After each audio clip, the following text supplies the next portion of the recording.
However, remarkable lack of action, except for Zulain is here to talk to us about his creations and experiences making stuff in Science Space, and the regulars questions and answers, and Dixie's got a tutorial. So without further ado, welcome Zulain. Hi, how are you? Hi, I'm good. Good. So we were talking earlier about kind of things and what that we were going to bring up in the interview. Let's start with your background and what brought you into the 3D world. What made you discover this whole new Yeah, era? yeah, my background's probably similar to a lot of people here. Sort of same start as Kat's interview last week, where I started with Second Life and realised very soon in my life of Second Life that I enjoyed making stuff out of prims. That's where my 3D life started. So I started Right. textures and stuff in Second Life. Yeah. Yeah. So how long were you in Second Life? Oh, well, I mean, I think my account's about 15 years old. I was probably in Second Life actually like really active for about 3 or 4 years, but slowly got bored of it then and kind of took a mini break from virtual world to full stop, I think. I was probably spending too much time on my computer at that time, much younger. Don't we all? Yeah. Yeah. So you moved out of Second Life and tried other worlds, I think, didn't you? What made you leave Second Life then? You got Uh, bored, but Yeah, I just got bored, but I think that what actually made me leave it was it was, I was in my 20s and I was just spending far too much time in Second Life. And yeah, I think I just started spending more time out and about for a couple of years. And partly it was because uh, I sort of reached the limits of what I could do in Second Life, and I could see that, there was much more you could do, but I just had to wait for a world to come along that you could do it in. and Science Space was that world. Actually, it wasn't the first world I went to after Second Life. I went to Sansa first because Science Space um advertised that much, and Sansa was being like the supposed to be the two, but I got bored of that much quicker. I mean, Was that because there wasn't so much you could customize there? no, the actual avatars and stuff was quite good. It's because I like playing with vehicles and physics and other stuff, and even just being able to sit down on a seat. And 6 months into my Sansa life, you couldn't do that. You couldn't sit on a seat. You couldn't have decent water in a region, make a decent Right. water shader.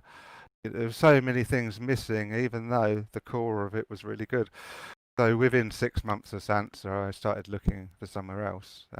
Found SimSpace. Right. Sin Space again. Ah, sorry, keep saying that. Science Space. We know and we knew that was going to crop up. Yeah. Some people just habits on what they call things and can't change it when they're not like making, I don't know, not thinking consciously about saying the word, I guess. Yeah. Maybe one day part of Science Space will be SimSpace. But no, there we go. We knew some comment would come out like that. Like, no sinning allowed, says Hinkley. Yeah. Not yet. Who knows what's going to happen in the future? Um, okay, so what were the first sort of things that you tried to do in Science Space when you arrived? Obviously, you've got to familiarise yourself. Yeah, Yeah. Um, I can't really remember. I mean, I remember basically talking on that it was at that time Skype. There was no Discord, so we were all on Skype talking together, and yeah, following a lot of Adam's masterclass, really good. And basically trying to put a region together, and I soon found out that I wanted things that assets in the asset store couldn't provide me with, and that's when I started learning how to write shaders and own water shader. Oh, that's right, because you couldn't get successful water with any of the kind of tools available. You made your own shader, didn't you? That was quite a clever thing. Yeah, I tend to do that a lot of the time. I might buy assets at the start, but I like to make everything in the end if I can, if it's in my capability to learn it in that time. But I haven't Mm. really found anything that I haven't been able. Yeah, I mean, the one thing I find with Science Space is that the amount of stuff that you can do if you can put the time in Unity. I mean, it's kind of quite commonly known that you can host a AAA game in here if you can put it together.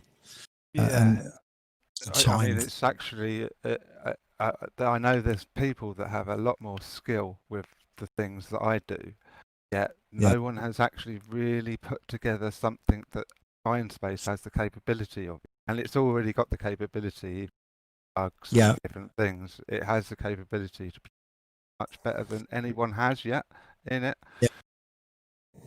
But Um, it's a case of getting the right thing in place, and there's a lot of work involved, isn't there? When yeah, if you work as a one-man team, you've got 10 people's work to try and cram into a project. It spans across lots of different subjects, from artwork to sound design to programming, and texturing. There's lots more to it. I do believe a lot of people are in the background though. You see people talking about different things on Discord, so lots of people doing stuff in the background. And obviously, as we move the platform up from 217 to 218 and 219, there'll then be more capabilities that are exposed. At the moment, we're restricted because trying to get past that 2017 transition that Unity imposed on us when they changed the prefab system, which didn't help. Yeah, no, 219's got lots of things like being able to cut holes in terrains for a start and They've having overhauled anything completely, haven't they, for 2019? and I don't know if I'm pronouncing this right, but Alembic support, which is a file format that you basically can sort of do simulations like water simulations and actually record it. Well, that Right. uh, 219 is going to have that support, so you might actually be start doing things like water simulation. That's cool. I mean, I think once we're on 2019, we'll see who's leaps and bounds in what's coming out from creators, because there'll be more tools available that are more current when we get that online. So you kind of went past the watershed a bit. Your latest project, I know that is like I know it myself. You're creating your own avatar of you, aren't you? Yeah, I'm wearing one of the skins now. But yeah, I decided at the beginning of this pandemic, because I fix computers for a living, that I don't really want to carry on doing that, and I want to start putting my skills in money virtually in virtual worlds and places like CD Trader and TurboSquid models and stuff. But No, and so hold money from selling your products on sites, etc. pardon? So it's exclusive to Science Space. You're making your meshes available in other places. As well as Sciencebase, yeah, but Sciencebase is my main platform where I actually have fun creating this stuff, and that's what the avatar's about. Basically, I decided to try and make an avatar of myself to represent myself, but also I want to make a couple of avatars model the things that I'm going to make and sell, and they're just going to be sort of simple things like a pair of Snickers, oh, jeans, at first things I see missing off the market that I actually want for myself. So that would be my first things, shirts and stuff. And you're going to launch all of this, pretty much trying to launch it for when we press our green button. Yeah, or hopefully some of it before, because I think anybody that can put content on the market should be trying to put content on the market because that will make the launch much better. Science based. Yeah, I don't think you should hold stuff back. If you've got it available now, it's not going to diminish its saleability just because you don't release it and to time in with the live viewer. Get it in the shop now. I agree. Yeah, I mean, the only reason I haven't got lots of stuff on there, I've got lots of partly finished projects from 2 or 3 years. So literally, if I started finishing everything now, I could probably get quite a bit out there. But the first thing I'm going to be working on after the avatars is probably a pair of Snickers. Actually, just copying a pair of Snickers that I actually wear myself because I can't Not find a pair on the market that I. not John Lennon glasses. No, not the first thing that I made in Second Life. Yeah, that's probably the first model I ever made. So the 3D thing, you started in Second Life, but what experience had you had before that, or did you just decide you wanted to learn this 3D stuff and went from there? Had you got any background in 3D before discovering Second Life? No, and I think that's the same for lots of people. Yeah, They went to Second Life back then when Blender was probably only just starting, and a lot of people hadn't heard of programs, and got a little taster with the Prims, which is not like a proper, really complicated 3D program. It's like a full taster, and probably a yeah, brilliant way to get into 3D. I think probably the best way, which most people these days don't actually get that. yeah, yeah. I Because started. they've got no reason to join Second Life these days, really. No, yeah. There's a lot in Second Life that's become undesirable, hasn't it? You can't escape from certain things happening, like nakedness and whatnot. Yeah, but I believe SimSpace is going to incorporate some tools, or already has started to so since sorry, ScienceSpace will have similar capabilities of building in world and stuff one day. Oh yeah, it was kind of dabbled with just the Archimatix system, but we were a little bit misled with that because it turns out that anybody wanting to make anything with that Archimatix system had to spend about $100 plus on a license and the tools to do it. Whereas when we took on supporting it, we were under the impression it was going to be free for a time. So I think we didn't get much uptake on it because people had to invest money in it, and there's free tools to do other things. So that was really a bit of a damp squib, I think is the phrase. But we're constantly looking to expand the editor in World so that you can do far more. Doesn't mean we'll be less reliant on Unity to develop stuff, but it means we will be getting, it will give us a broader base of creators who don't know Unity that will still be able to make stuff and possibly sell it and at least be productive with it. You can to an extent do it now, but you'd need to be buying wall packs and setting them out, manually, brick by, well, not brick by brick, but panel by panel. And if there was the ability to just join walls together, for example, you can form that into a full house structure without having to assemble it by panel by panel. So I think that might be the way it goes initially. Simple structures might be buildable into, let's say, more complex structures, but we're still within the bounds of squares and stacking bricks together. But I mean, it's eventually going to morph because it's not just us. The entire technological market of 3D is constantly changing. And what you do a year ago, you may not do now. So we'll evolve with the times, and who knows, better formats to actually make stuff in world may come about. But yeah, definitely something we're working at. Yeah, and I guess Pro Builder's part of Unity now, so you've got all of that to use as well if you decided to go that way. Builder much, but I've dabbled with it and know what it does, and it's certainly a way of making stuff. But to me, it's what we need is something that's more intuitive to use, because even with Pro Builder, you have to learn how to use it and what it does, and it's very hard to find that simple way of doing things, but still make it functional and adaptable. You've got to reach that compromise, I think. Yeah, I think the Second Life way, when you could actually stand next to your object as well that you were making. I actually, when I first moved to 3D programs like Blender, because when they released you could actually upload mesh into Second Life, I Yeah.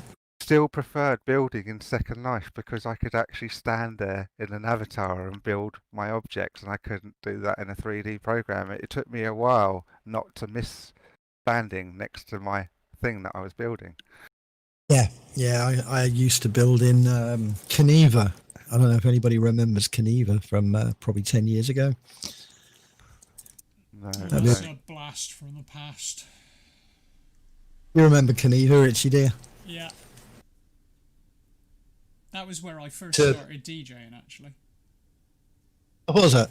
Yeah. You in Kaniva, you could actually buy a wall like rectangle, and the problem was you had to buy one wall per use.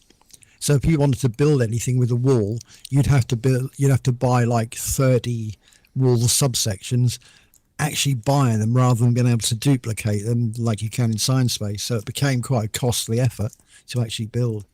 And I think we benefit here because once you make something, you can duplicate it, or once you bought something, it's duplicatable in your scene without extra cost.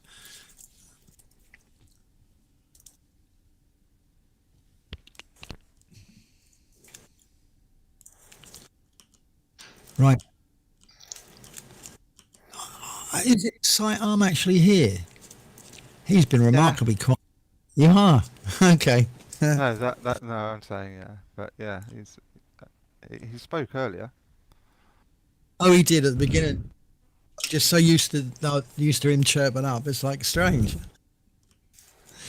Hey, is other questions out there? Anybody want to ask Zulain anything about what he's built and what he's talked about? Well, yes, I'll ask a question.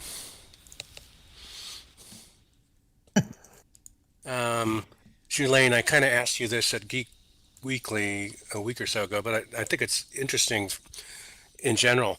Do you feel that folks like yourself who invest their time in learning things like 3D modeling tools with Blender, Maya, pick your tool here, coding tools like Lua, C Sharp, insert your language here, and visual design tools like Adobe, insert your choice here, um, can market their skills, get paying gigs by working on multiple online,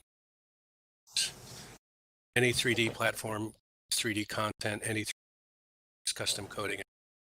Or do you feel that such a developer should just focus on one platform to the exclusion of all else and put all their bets on one table, so to speak? What are your thoughts on that just general issue? Thanks. I think it depends on what you're sort of targeting. I mean, there is a real high-end model market that is way above normal game dev standards, and it's used in movies.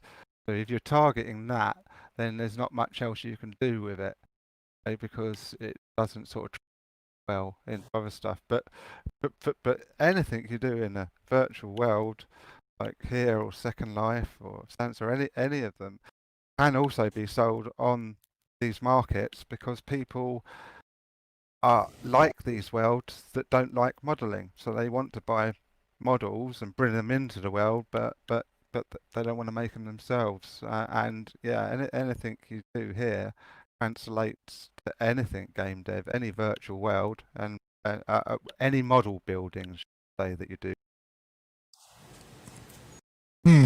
Yeah, it does depend what your market is. I've looked at CG Trader, and the avatars on there are like for sale for $300 plus.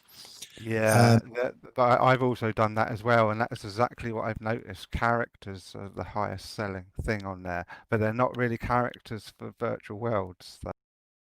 No, they're not, because the mesh content, the polygons, etc., everything about it is just way too high to translate into what effectively is something that has to be streamed across the internet and interpreted at the other end. So the higher the model count, the higher the megabytes, the more problem you're going to have with getting that to run in a virtual world. And Yeah, Julaine, let me follow up on the question. I get your point. There's two markets, but I'm still saying people like yourself and others that are really into working with these intricate, complex design tools. If it's the case that in order to, to make something for the Avenger universe, I have to work with a $10,000 piece of equipment and a $10,000 licensed piece of software, then I get what you're saying.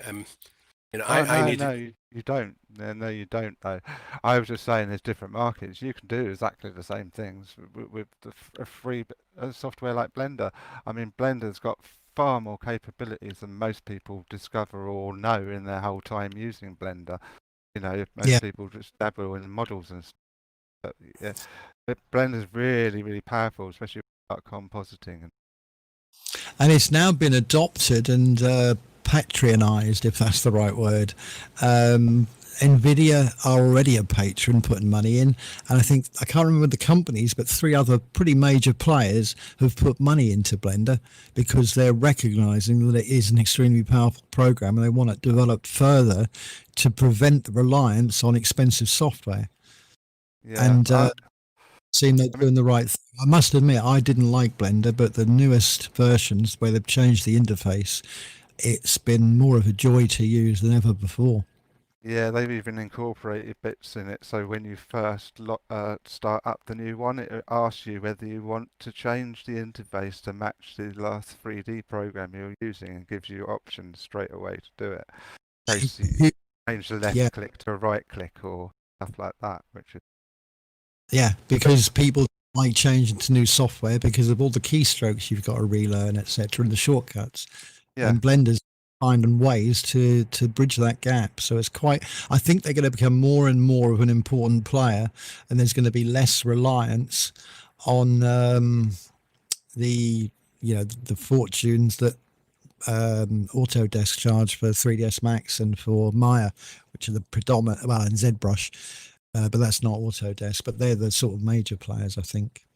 but yeah, there's always free stuff out there. You might not find your best workflow with some of the free things out there, but I don't think there is anything that's not possible for any one of us to do for free. Basically, Yeah, you don't need to spend thousands.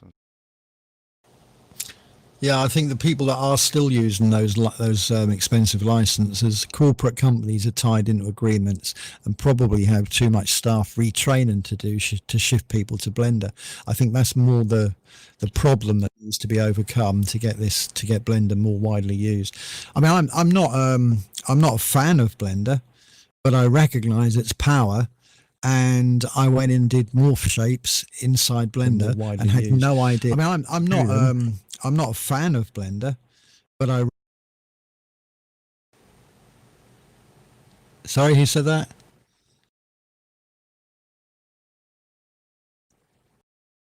I don't quite know who said that, and I think they got cut off.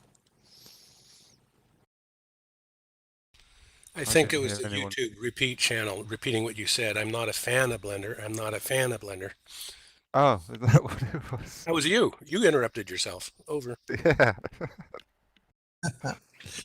What's Sorry, sorry asking? that was See, my fault because somebody asked me for the YouTube link, so I opened YouTube, so got a repeat, so I closed it down quick. hey, no worries, as long as we know what it is. Okay, Surrey's asked something, but I'm trying to scroll up and find it.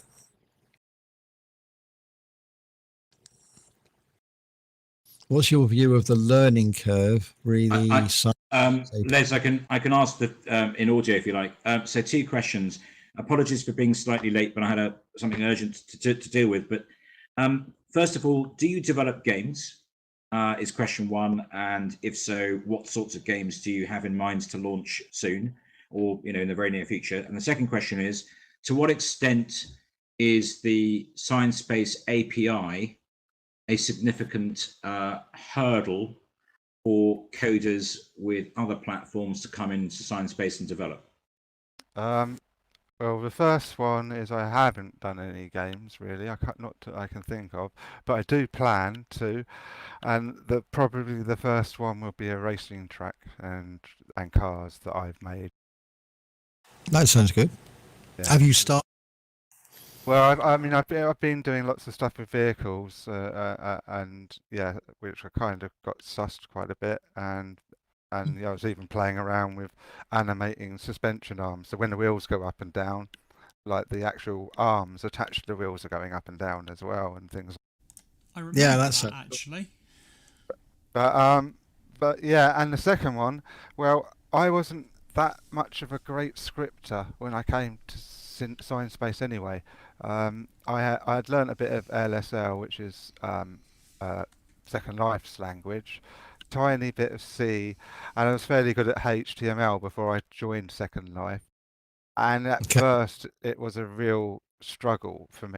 And obviously, it still is, but it was just mind-boggling at first, especially when you needed to skip into the auto-generated API.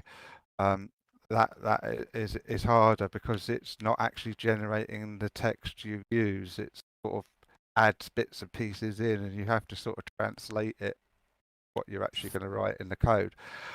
And it's very frustrating. And for a couple of years, I've probably just moaning at Adam all the time, saying, "Oh, I hate Lua, want C# in here." But now I seem to be starting to get grips with it. It takes time. Anyone trying this, I recommend them, just keep at it. And it might take a year or 2 years before it sort of becomes clearer in your head.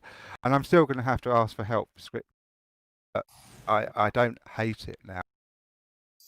Yeah. So what are you saying that the component system that we use, you've got used to it? No, it's not. The component system I think is brilliant, and I really got on with that straight away. The stuff you guys have put into Sciencespace is amazing. It's pretty much every component that's in Unity, and some of the audio reactive stuff's brilliant. It's amazing what you can actually do. And I played around with making little spectrum analyzers, but I wouldn't mind doing some of that in the future. Well, I probably plan to make a club sort of thing one day and actually have things automatically dancing around the club. But yeah, no, Yeah. it's more the Lua side of it. I mean, for a start, when you're scripting, normally you haven't done anything in Unity at all, it's hard to even get to grips with you need to use the runtime and how to use runtime, and the fact that you can't just write your code as code. Some of it has to be bits that you put into place in the runtime rather than write them in the code, sort of. Yeah, the big change I found with the whole idea of, I think, what we now call, or did call, object-oriented program, a program, and as against the old DOS days of just hard-coded text in one batch, is that you don't write a complete program in one long listing. You write little bits of programs that then get attached to different objects.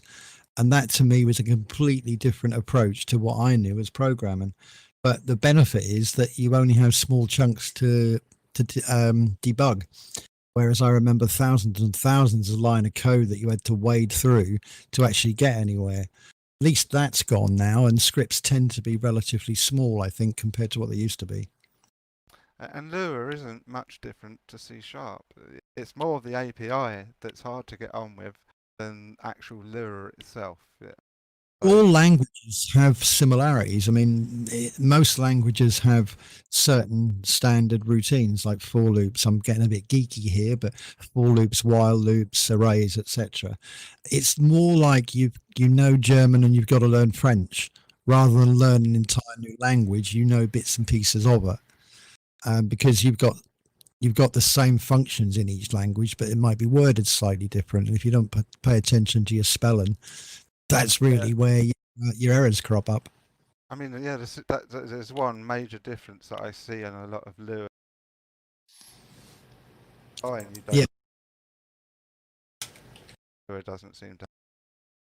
I think you're cutting off a little bit there too. There you go. Might be better now. Yeah, Lua doesn't seem to have semicolons at the ends of lines like a lot of. Found that's nothing to terminate a line. How does the system know there's a next line of code? But yeah, and it's optional. You can add them if you want to, apparently. So yeah, that's the other thing I've noticed with Lua. At first you're struggling. You're trying to write the right things, and you're thinking, oh, it's because you've written the code wrong that you've done something wrong. But Lua is actually quite forgiving, and I found the best way to sort of learn it, especially with the Sciencespace guy, is to put little bug logs in all the way through, much more than a professional coder. You just put them after every line. You want to know if that line's activated, and just have a word saying hello or something. And if you see that hello word, you know it's gone past that line, so you know that that bit of the code's okay. Typically, what I would do is I'd have a code like that and it wasn't working. I'd send it over to Richie and say, Richie, why isn't this working? And he'd say, because you got too many space logs in it with too many messages coming up. Take them all out. So yeah, he's often having a go at me, leaving space logs in. But you're right, when you're debugging, that's because I use a logger, so I just put log in. Well, I don't have that, so I do it the manual way. Yeah, I do it the manual way. Richie would be I'd be bending his ear all the time as well at the moment if I was actually doing scripting.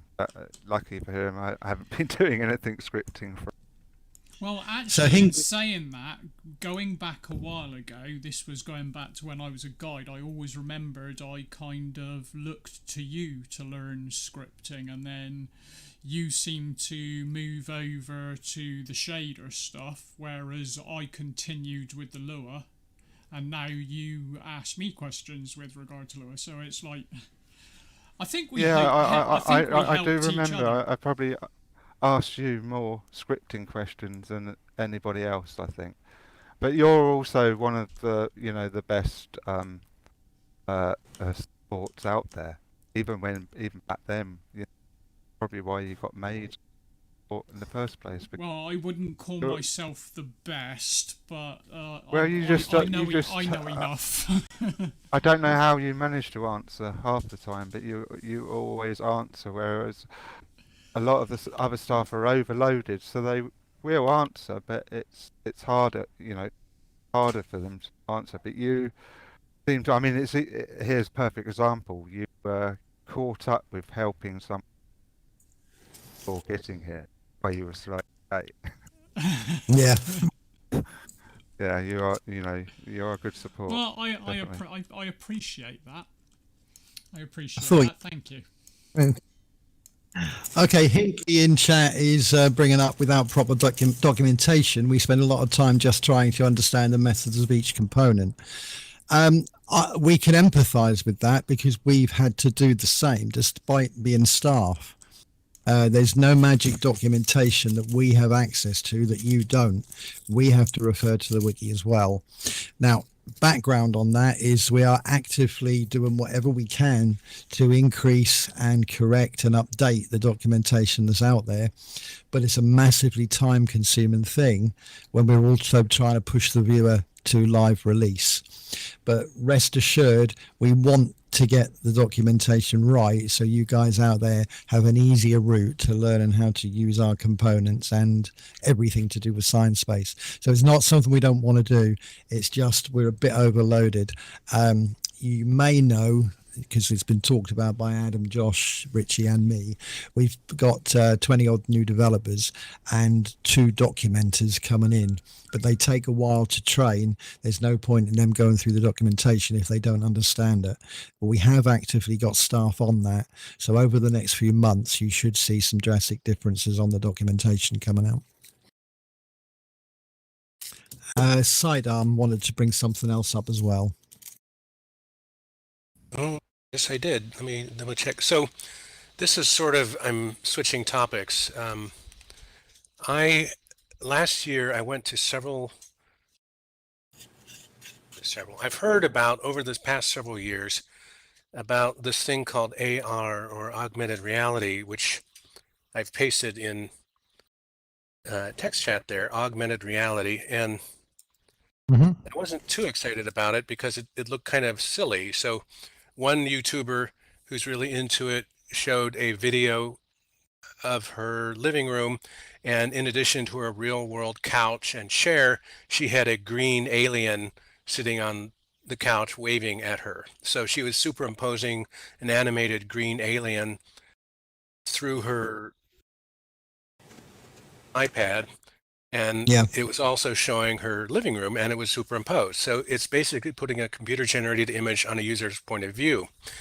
Then last year, my wife, who's a teacher, got a package in the mail which consisted of a blue t-shirt with what looked like human ribs printed on it, big, made out of pixels. And it turned out that it was actually a QR code. And she also downloaded an app on her iPhone. And when you aimed, you put the shirt on, and then when you aim the iPhone at it, it shows a living, breathing X-ray visual of your heart beating and your lungs breathing. Now, it's not really your heart and lungs, but somebody generated an interactive video with menu buttons, and you could click them, and it's made for kids, and it talks in cute little cartoon voices. Hi, I'm Lily the liver, or I'm, whoever, Harry the heart. And then if you look at the promo videos, the kids put the t-shirt on their teddy bear and they aim their phone at it. So far, so good. And the company spent an arm and a leg on building that. You just know they did, trying to get that out in the market.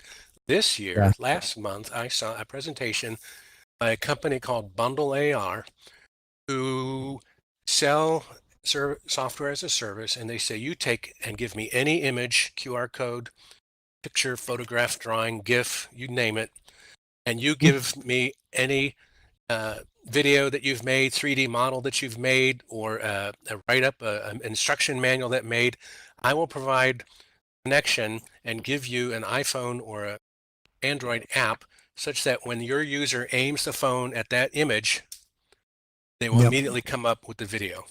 And they showed live demos, and I was actually in a virtual world platform, and they put the QR code up in, it was like we were at the assembly area here, and you said, here, aim your phone at your screen at this QR code. The phone goes bloop and downloads the app, and the next thing I know, I'm seeing like an interactive video on my phone. And I thought, well, that's kind of cool. And then they drove home the point. They said, all these people are spending anywhere from $400 to $1,500 on VR headsets, and companies like Sansar and High Fidelity are hemorrhaging blood because there's no VR headset market yet. In the meantime, 80% of people in the US, and I'm sure it's very similar in the UK, already have $400 to $1,600 devices in their hands, which as of 3 years ago, the CEOs of Google and of Apple said, from now on, our phones will have AR processing, CPU, and graphics. We already have these 3D capable devices.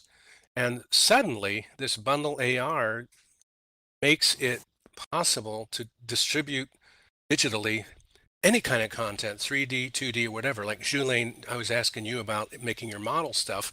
And if you could sell it in more than one platform, then you would be happy as a clam as a developer. And I suddenly see this third world, if you will. We have VW, virtual worlds, we have VR, virtual reality with headsets, and now we have augmented reality, all of which you can develop your own content in 2D or 3D and then deliver it digitally. So I just wanted to share that because seeing a lot of possibility there and asking if you guys have heard anything about it and if you see any opportunities there for what you guys are doing. Very briefly, because I haven't got a lot of info, but it was reported recently that Microsoft have decided that virtual stuff isn't going to succeed. These virtual viewers, 3D viewers and whatever, and we're going to replace it with augmented reality being the thing to go for. So Microsoft apparently believe that the Oculus Rift and everything and the methods of doing it that way are not really going to take off, and that augmented reality is the way to go. So we'll probably see far more headsets geared towards that. Whether Sciencespace will follow in that direction is like looking into a crystal ball. It's not on our roadmap at the moment. We're aiming purely for stability in the viewer, with a view to getting the release date set, and as we now know, that famous green button being pushed. But certainly augmented reality is a buzzword and something that may take over the virtual reality that we know at the moment. Thank you. Appreciate your thoughts on that. I also would like to see that mobile phones used more for in virtual reality. I actually tried this in Sansa and it worked with this technology, VR Rift, a Rift Cat, I think, and download a bit of software on your phone, download a bit of software on your computer, and then I had to download Steam VR, and I could actually enter Dancer on my phone. Now I tried it in SynSpace and it didn't seem to work with Steam VR, but I'm pretty sure it could. But you saying, Dietarm, that we've all got these expensive technologies in our hands and our pockets, and most of the technology in there is the same technology that's in these £600 VR headsets. So Yeah. it's just sensors and screens and audio, and Right. I'd like to see VR and augmented reality go more that way into the actual devices we already have, instead of people having to spend fortunes on it. Yeah. I mean, you can actually strap a telephone to a plastic contraption with the right red and green lenses on or whatever.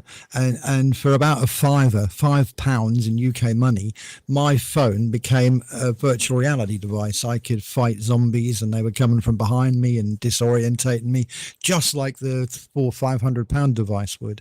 Yeah, Google Cardboard or similar. Yeah, and Yeah. there's the other point some people are telling me about this is one of the biggest barriers with the VR headsets is extreme claustrophobia to the point of nausea, or Yeah. inability to wear it for more than 30 minutes. And on the other hand, if we don't experience that with our desktops, because we see, I'm in my kitchen table, I see everything around my desktop, not just my desktop. And if you're using a phone to hold it up and grab the video off of the QR code or whatever it is, you can then take the phone away and put it down and just, look at the video, then, look at your coffee, look back at the video. Again, the phone is not strapped to your head.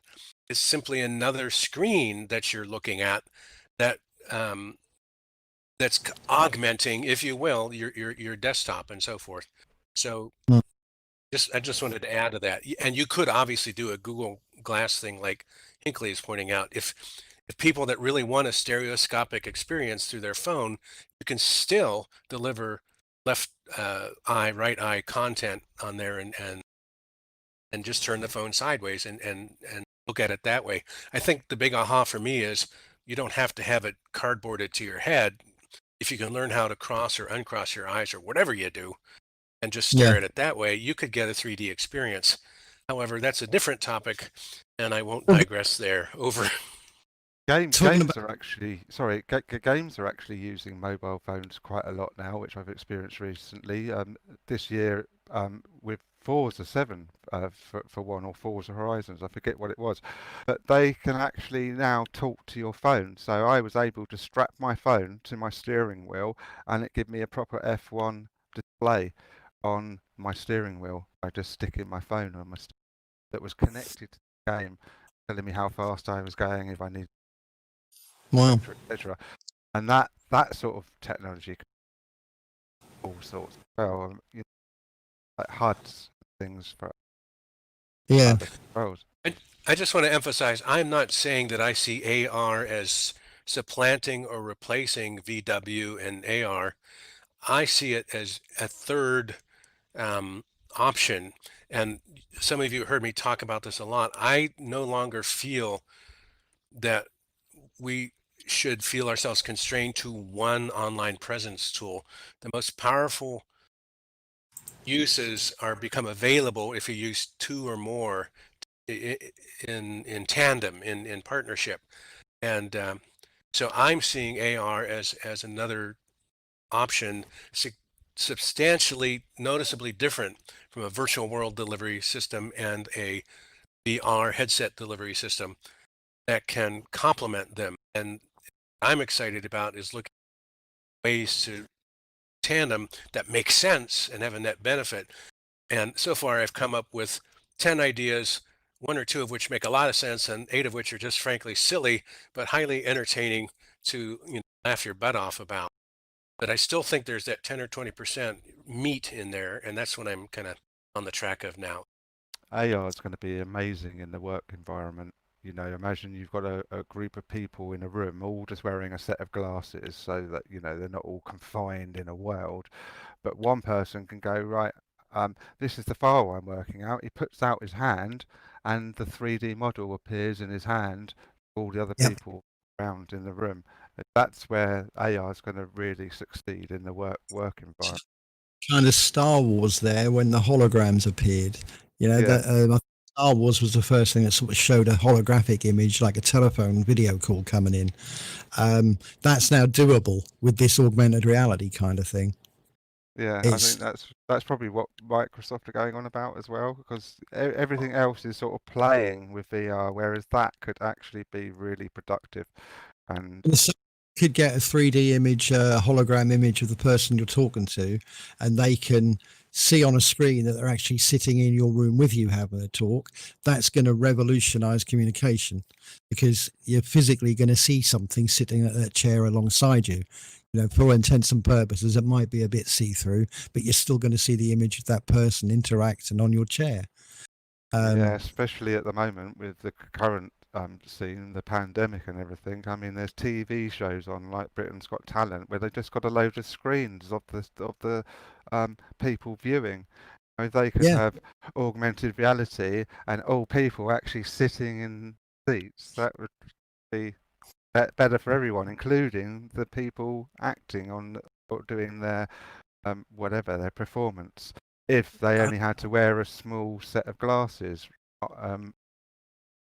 And the movie Ready Player One, it wouldn't be too far around the corner if we could get that kind of technology in place for people to actually appear to be in another person's room with them.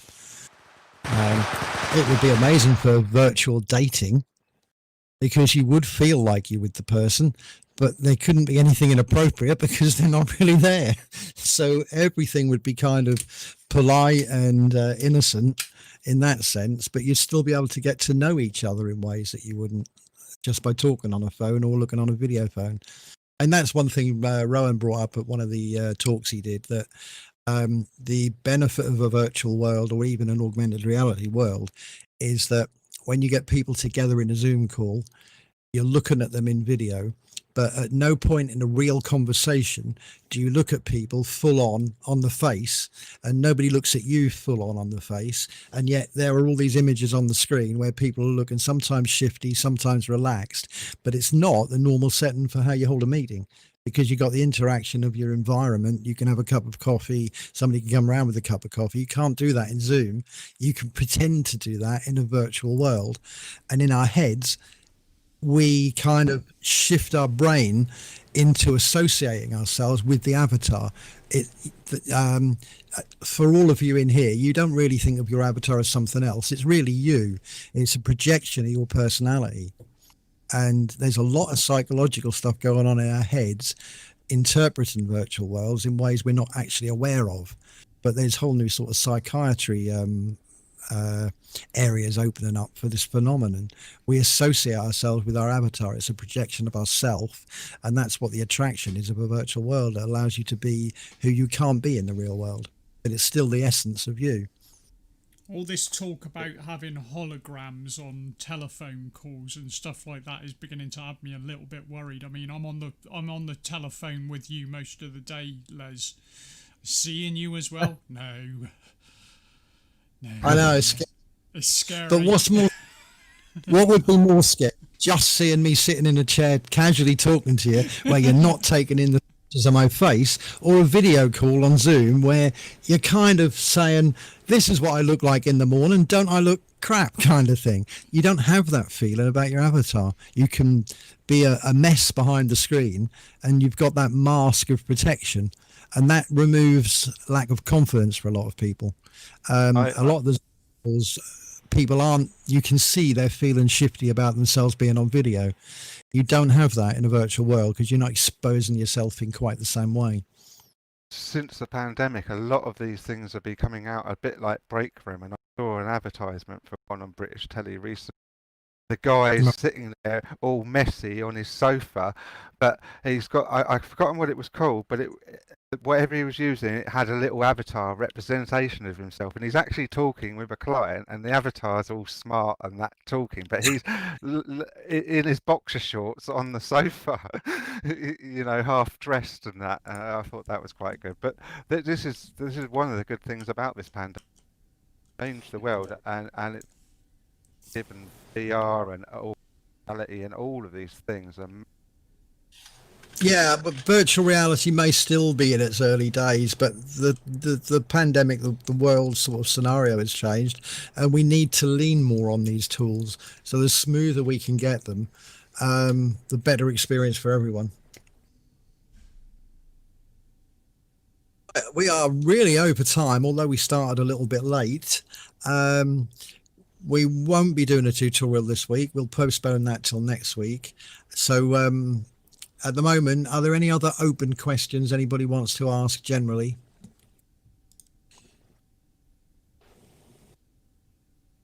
Thank you, Si. Appreciated.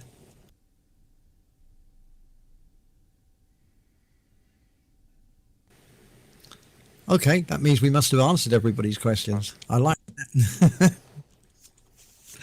Okay, thanks, Zoo. Well, I will fire one for you. Is there any chance that in the future this guest login will disappear from the viewer? Because the guests usually make the greeters, yeah, they make it a hard job, I think. And What you, Rob, understand, the guests that are coming in that cause grief are coming in on the Gugio platform that we've spoken about, I think last week or the week before, maybe. And they're not genuine guests coming in on the science-based software. It's a continuous problem that we will be bringing up with management, because yeah, a lot of the people that go in Gugio, excuse me a second, my phone is ringing. Got the same ringtone as me. whistling is not ringing. Yeah, so we will be looking into that. Gugio and the people that seems to be attracting aren't good, and all of the problem guests are rooted in those coming from there, because they are going to a game site that lists the top 10 games, etc. And for some reason, Sciencebase is stuck in that. The Gugio link is stuck there. So they're coming from websites, and they don't know any... yeah, I know, Mimi. I'll talk to you about that later. I did notice. They're coming in with no understanding of Sciencebase, thinking they're going into a platform and they can do what they want. They see nobody about apart from other guests, and therefore think they can say what they want. The guests that come in genuinely via Sciencebase are usually the ones that are quiet, and that when you say hello to them, they just hello. They don't say a lot back. But we have identified where the problem guests are coming from, and we'll be trying to do something about that. Does that clarify for you, Rob? Yeah. I was just wondering about it, because you just see a lot of guests, just trying out their keyboard, that kind of stuff, and there's also nasty talk in it sometimes. So yeah, That's the problem with the internet. Full stop. Though it's pretty much everywhere, especially in this pandemic when all the kids have been are not at school. You've got toxic people everywhere, because once they're hiding behind their keyboard, whatever they want, even if there's rules in place. Absolutely, yeah. And just the last thing in the meeting of Mimi, we had she was in a while already. There was just a little kid of 11 years old, but yeah, that's just a parental thing, I think. Yeah, we often, when we get suspect youngsters in, for example, as Mimi was saying, we had some minors in this morning, they tend to want a voice chat, which is kind of a good thing, because when you get them in a conversation on voice, they drop themselves in it. Mimi, star at sussing out whether kids are, pretending to be adults. She's just got this knack of identifying them, asking certain questions, like, for example, must be great having all this time off school. And they'll come back with something acknowledging they're still at school and they've blown it, kind of thing. So we do actively try and suss them out where we do suspect a guest account might be a minor. We can't stop them coming in because we don't require proof of age. If we did require proof of age, we would possibly have an adult section and then a minor section. but we're not at the moment. And since anybody can sign up, it's really up to the team and the staff to figure out if they're underage or not. It's not that they can't come in, but the problems of policing minors is greater than stopping minors coming in, if that makes sense. Yeah, of course. So at the moment, we're sticking to the rule of if it's okay on MTV, it's okay in Science Space. Officially, you have to be over 16 to hold a Science Space account, but we do often quote that we're PG-13. That's more of a language and behaviour thing. So for PG-13, we expect your behaviour to be acceptable for a 13-year-old. And for content, it's if it's okay on MTV, it's okay in Science Space. Any other future plans for an adult site? It's a question that does come up. I'll come back to your question, sorry, in a second. There is no plan for an adult site. We're not intending to, but things can change. I can't predict that management might decide to go that route, but it's not something on our plans to do immediately or in the near future. There's got to be an age verification structure put in place. There'd need to be lots of structures put in place to protect content from being sold to minors, etc. And as I said earlier, we want the viewer stable before we introduce a new feature that might disrupt that system. Is that true for Ziggy's? I think you might be referring there because of the warning sign that comes up about explicit lyrics. It's not that we're going to play explicit lyrics. It's that sometimes you play a track and you don't realize there's an explicit lyric snuck in there somewhere. So that's really for that. It's really to protect us against playing something that offends people because it's got a swear word in it, not because we want to do anything adult orientated. Does that clarify? Oh, Jaden's dress sense. Well, Jaden's dress sense, you know, he pays a fortune for those $1 million insured legs. So he's got to show them off. I see them before he gets the hairs off. What's wrong with my dress sense? I think... Hello. I think I've been dressed down for the last couple of weeks, actually. It's too sexy, Jay. Too sexy, what? Shorts? Say it? Shorts. Sorry, said it. Yeah. Yes. I'll have words out with loud. you later, sorry. Okay, guys, I think we can round it up for this week. Hope you've had a good one. It's been quite interesting, I think, and talked for ages. So we'll catch you next week or in World, or drop us a line if you need anything. Other than that, I declare this office hours closed. About time, because I'm starting to fumble my words. Okay, guys, take care. Thanks to Zulane for coming in. It's been a really good one. Thanks to Dean for the background there, and we'll catch you next week. Take care. Cool, guys.